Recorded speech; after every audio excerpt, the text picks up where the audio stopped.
the book, The Lost Book of Hidden Remedies. It's an awesome book, and I am doing a giveaway for this very same book. I bought 2 copies of it. Here is the one that a lucky winner is going to receive. All you have to do is press the like button, subscribe to my channel, and write down in the comments anything you want, and let me know where you guys are coming from.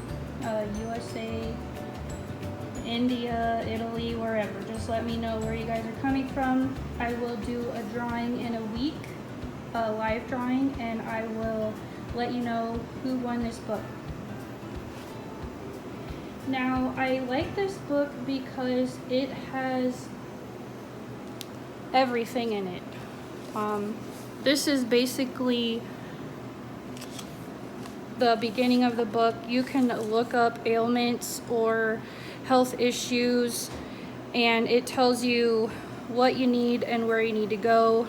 Like, for instance, this says milk suppression, glands, adrenal fatigue. It tells you what you need to use. It directs you to the page, and it tells you everything you need to know about getting that plant. What I also like is it shows you so many different medicinal uses for each and every plant that you have. How to make poultices, distillations, syrups, tinctures, salves, teas, decoctions, oil infusions. It teaches you how to dry them, how to keep them, water infusions, cold and hot methods.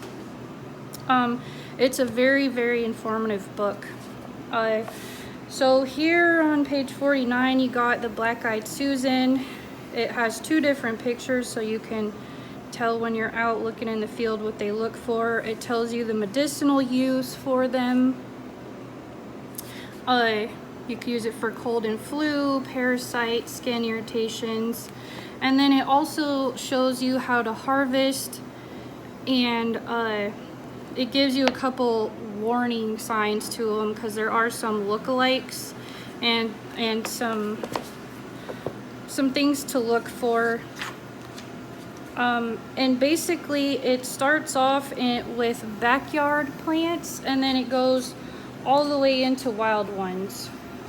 Even ones that you could use or already have at home, like garlic, basil, and other plants like that. Here's lavender.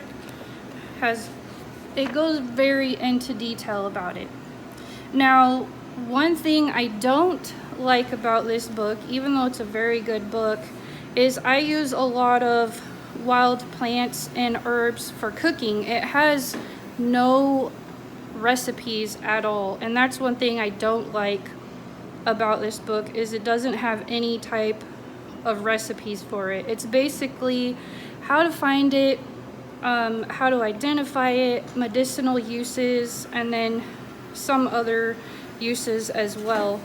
I didn't get this book for recipes in itself. I wanted to broaden my research on wild medicinal and edible plants, and that's why I bought this book.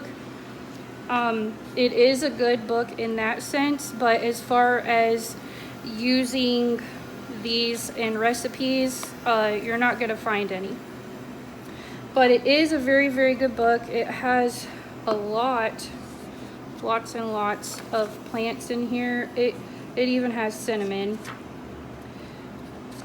diatomaceous earth, Epsom salts, turmeric, raw honey. It shows you, so it has 296 pages of plants and their medicinal uses and what you could use them for. So here's the book. It's an awesome book, and I'm doing a giveaway. Thank you guys if you've already subscribed to my channel. I appreciate you guys and all the feedback you give me.